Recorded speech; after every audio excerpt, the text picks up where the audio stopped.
အင်အားကောင်းတယ်နော်နှစ်ပေါင်းများစွာတိဆောက်ခဲ့တဲ့ KNU တို့ဟုတ်တယ်မလားအခြားသောတိုင်းတပ်ဖွဲ့တွေဒီမွန်လက်နက်ကိုင်အဖွဲ့တွေဒီဘက်ချမ်းမှာတောင်ပိုင်းချမ်းမှာဆို KNU ရှိတယ်မွန်လက်နက်အဖွဲ့ရှိဒါတွေကဒီတောင်ပိုင်းတိုင်းကိုဥဆောင်ပြီးတော့နယ်မြေတစ်ခုပြီးတစ်ခုဖိသိမ်းရမှာအဲ့ဒီဥဆောင်မှုတွေအောက်မှာ PDF တွေပါပြီးတော့အကုန်လုံးသိမ်းပြရမှာရခိုင်ပြည်နယ်မှာမြို့နယ်တစ်ခုပြီးတစ်ခုတိမ်းလာခဲ့တဲ့ရခိုင်တပ်တော် AA ဟာအခုဆိုရင်ပဲခူးမှာကစတက်တိမ်းလာအခုဒုတိယမြောက်တစ်ခါထပ်တိမ်းလိုက်ပြန်ပြီပဲခူးတိုင်းဗန်းတောင်းမြို့နယ်ကြီးညောင်ကျိုးစစ်ကောင်စီတပ်စခန်းကို AA ဥဆောင်သောတော်လှန်ရေးတပ်များကတိမ်းပိုက်ရရှိသွားပြီဖြစ်ကြောင်းတော်လှန်ရေးသတင်းရင်းမြစ်ကရန်ကုန်ခေတ်သတင်းဌာနကပြောဆိုတယ်ဇန်နဝါရီလမှာစတင်ပြီးပဲခူးတိုင်းဗန်းတောင်းမြို့နယ်ညောင်ကျိုးတပ်စခန်းတွင် AA နှင့်စစ်ကောင်စီတပ်များအကြတိုက်ပွဲများဖြစ်ပွားခဲ့ကြောင်းရင်းနောက်တိုက်ပွဲများဆက်လက်ပြင်းထန်ခဲ့ပြီးစစ်ကောင်စီတပ်များကလေကြောင်းမှတစ်ဆင့်အကြီးအကျယ်ခုခံခဲ့ကြောင်းတို့ရတဲ့တိုက်ပွဲများ2လနီးပါးကြာမြင့်လာခြင်းတွင်စစ်ကောင်စီတပ်များမှညောင်ကျိုးစခန်းမှစတင်ဆုတ်ခွာပြီးယနေ့တွင်မူအပိသက်စခန်းတစ်ခုလုံးကိုတိမ့်ပိုက်ရရှိသွားပြီးဖြစ်ကြောင်းသိရှိရတယ်။မတ်လ17ရက်နေ့ကညောင်ကျိုးစခန်းကနေစစ်တပ်ကစဆုတ်ခွာလာအခုတော့စခန်းရသွားပြီလို့ကြေးနှမ်းရတယ်ဟုတော်လှန်ရေးသတင်းရင်းမြစ်ကပြောဆိုတယ်။အေကရခိုင်ပြည်နယ်တောင်ကုန်းမြို့နယ်နှင့်ထိစပ်လျက်ရှိသောပဲခူးတိုင်းဗန်းတောင်းမြို့နယ်မှမိုးထီတောင်စခန်းကိုဇန်နဝါရီ26ရက်နေ့တွင်တိုက်ခိုက်သိမ်းပိုက်ခဲ့ပြီးနောက်ဒုတိယမြောက်စခန်းဖြစ်ညောင်ကျိုးစခန်းကိုသိမ်းပိုက်ရရှိသွားခြင်းဖြစ်သည်။ရန်ကုန်ခေတ်သတင်းဌာနကအေပြောခွင့်ရပုဂ္ဂိုလ်ခိုင်တုခထံတို့ညောင်ကျိုးစစ်ကောင်စီစခန်းသိမ်းပိုက်ရရှိမှုအခြေအနေနှင့်ပတ်သက်ပြီးဆက်သွယ်မေးမြန်းရန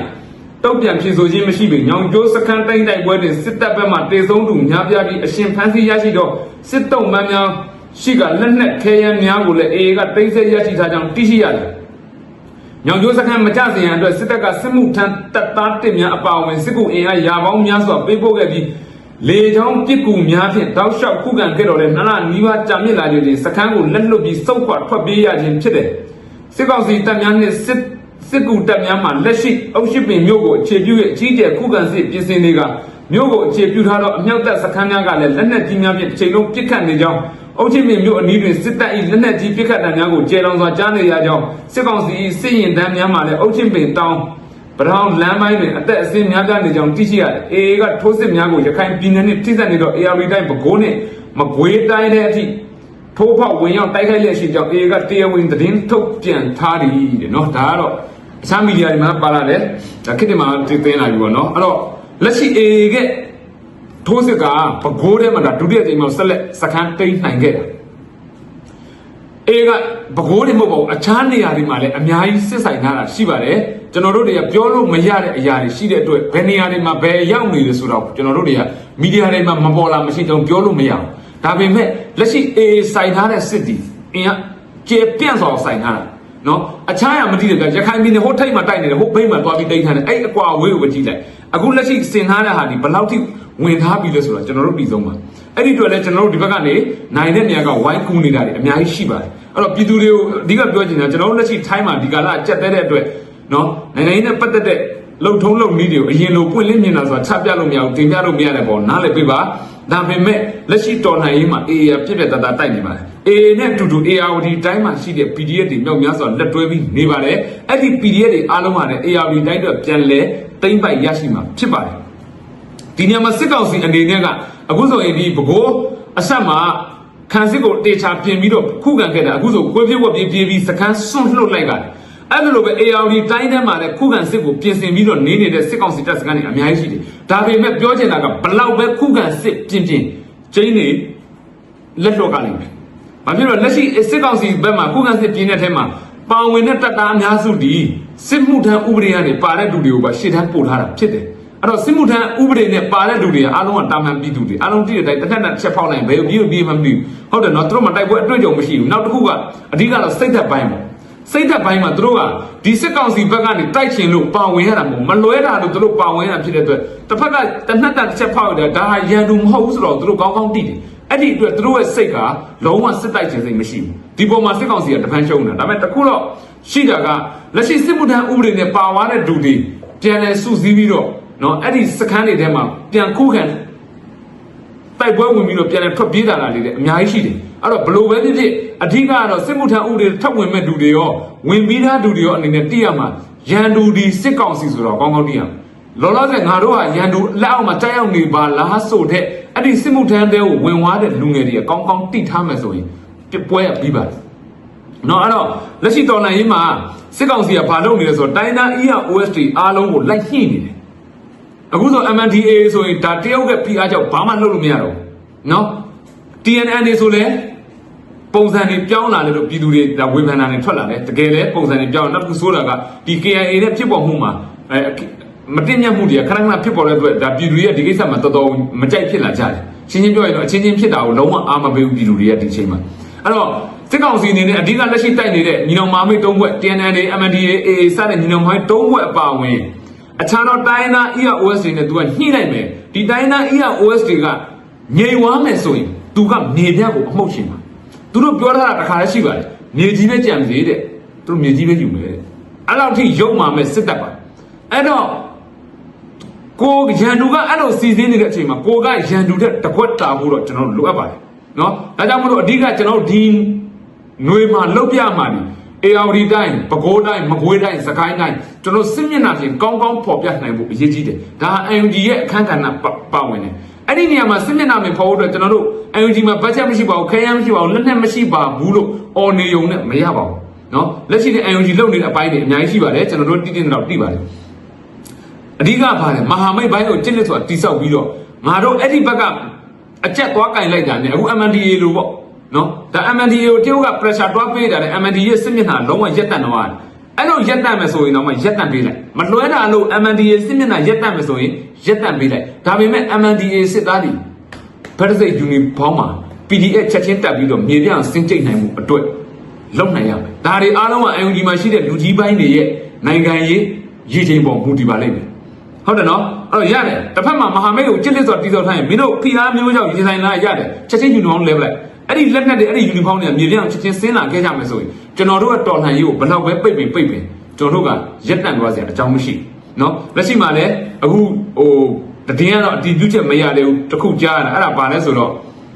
့ဒီ TNN နဲ့ KIA နဲ့ပြဿနာတွေထိတွေ့မှုတွေမျိုးစုံဖြစ်တယ်အဲ့လိုဖြစ်တဲ့နေရာမှာဟိုတခါဟိုရက်ကလာဖြစ်တဲ့စခန်းတစ်ခုမှာဆိုရင် KIA ဘက်ကဂိတ်ဆောက်တဲ့စစ်သားအယောက်20လောက်ပဲရှိတယ်ဒါပေမဲ့ TNN ဘက်ကတက်ပြီးတော့လာပြီးတော့စခန်းကိုရိုက်ဖြိုးရိုက်သွားတာလူ100ကျော်တက်လာပြီးအင်အား100ကျော်တက်လာပြီးရိုက်သွားဒါမျိုးတွေကအင်အားတွေ KIA မှာညော့နေတယ်ဘာကြောင့်ညော့နေတယ် KIA မှာရှိတဲ့အင်အားတွေအားလုံးအညာကိုပို့ထားတယ်နော်လက်ရှိ KIA ရဲ့ရှေ့တန်းစစ်မျက်နှာပြင်တွေပို့ထားတယ်အဲ့ဒီသူတို့ရဲ့နောက်တန်းစစ်မျက်နှာပြင်တွေအထူးသဖြင့်သူတို့စိုးမိုးထားတဲ့ data တွေမှာအင်အားတွေကိုထုံထုတ်ထားတဲ့အတွက်ဒီပေါ်မှာအင်အားတွေကိုပြန်လိုလာပြီးအညာမှာပို့ထားတဲ့ KIA ရဲ့အင်အားတွေကိုပြန်လဲခေါ်မယ်လို့ကြားသိထားတယ်ဒါဟုတ်လားမဟုတ်လားတော့မသိဘူးဒါပေမဲ့သတင်းတွေမှာတော့အတီးပြုချက်မပို့လာကြဘူးဘယ်လိုဖြစ်ဖြစ်ဒီလိုဖြစ်လာမယ်ဆိုရင်ဒါကောင်းတဲ့လက္ခဏာမဟုတ်ဘူးနော်နောက်တန်းမှာလုံနေဖို့အရေးကြီးတယ်နောက်တန်းဆိုတာရှင်းရှင်းပြောရရင်တော့ကျွန်တော်တို့ရန်သူလည်းရှိတော့တာမဟုတ်ဘူးဒီမြေပြန့်ကိုအားလုံးပိုင်အောင်တိုက်လိုက်နိုင်မယ်ဆိုရင်စကိုင်းမကွေးပဲခူးအေရဝတီဒီ၄ခုကိုကျွန်တော်တို့ကပြတ်အောင်စစ်မျက်နှာပြင်ပြတ်အောင်တိုက်နိုင်မယ်ဆိုရင်ရန်သူဟာကျင်းနေပြိုလဲပါလိမ့်မယ်အဲ့တော့မင်းအောင်နိုင်ကသူ့ plan လိုက်တူတော့သူကတော့နောက်ဆုံးထွက်တဲ့ထိအောင်တယ်မင်းအောင်နိုင်ကဘယ်ချိန်ထိအောင်မလဲသူ့ကိုဖမ်းချုပ်ထားပြီးတော့နော်ပါဇက်ပေါက်တစ်ပေါက်ကိုလွတ်ထားတဲ့အချိန်အဲ့ဒီပါဇက်ပေါက်ကနေအမိတ်ပေးလို့ရရင်သူအမိတ်ပေးနေဦးမှာပဲအားလုံးအဲ့ဒါအရန်ဆိုးတဲ့ကိစ္စနော်ဒါကသူ့ဘက်ကလည်းမှန်တယ်နော်သူ့ဘက်ကလည်းမှန်တယ်ဆိုတော့သူ့နေရာမှာဘယ်လိုပဲဖြစ်ဖြစ်ဒီထက်ဆိုးမယ်ခင်ညွန့်လိုကောင်မျိုးတာမင်းအောင်နိုင်နေမှာအာနာတိတ်ကြီးဒီထက်ဆိုးမှာကျင်းနေတယ်တော်မင်းအောင်နိုင်ကညံ့ပြင်းတဲ့စောက်သုံးမကြတဲ့ကောင်မျိုးလို့ဒီလိုချင်းနေဖြစ်နေတယ်အဲ့တော့သူ့ဘက်ကအဆုံးစုံစီမိုက်မဲ့ပွဲကျွန်တော်တို့ပြည်သူဘက်ကနည်းနည်းထိတယ်အထိမှဆိုလို့6မှဆိုလို့ဆိုတဲ့ဟာမျိုးတွေလုံနေကြလို့မရဘူးเนาะအကြောက်တရားတွေနဲ့ကျွန်တော်တို့ရင်ဆိုင်နေကြမယ်ဆိုရင်တော့နောက်ထပ်နှစ်ပေါင်းများစွာကျွန်တော်စိတ်ရင်ဆိုင်ရအောင်ပါပဲเนาะရန်သူဖြစ်တဲ့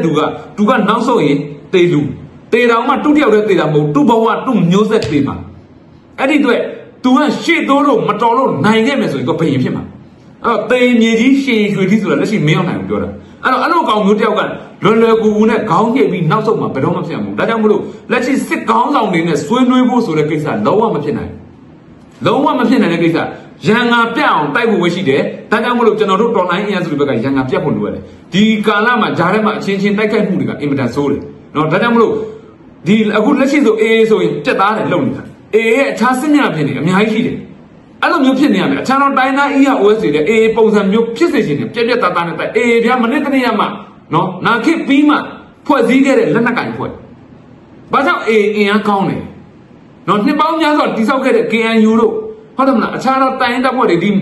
ဒီမွန်လက်နက်ကင်ဖွဲ့တွေဒီဘက်ချမ်းမှာတောင်ပိုင်းချမ်းမှာဆို KNU ရှိတယ်မွန်လက်နက်ကင်ဖွဲ့ရှိတယ်ဒါတွေကဒီတောင်ပိုင်းတိုင်းကိုဥဆောင်ပြီးတော့နယ်မြေတစ်ခုပြီးတစ်ခုဖိသိမ်းရမှာအဲ့ဒီဥဆောင်မှုအောက်မှာ PDF တွေပါပြီးတော့အကုန်လုံးတိမ့်ပြရမှာ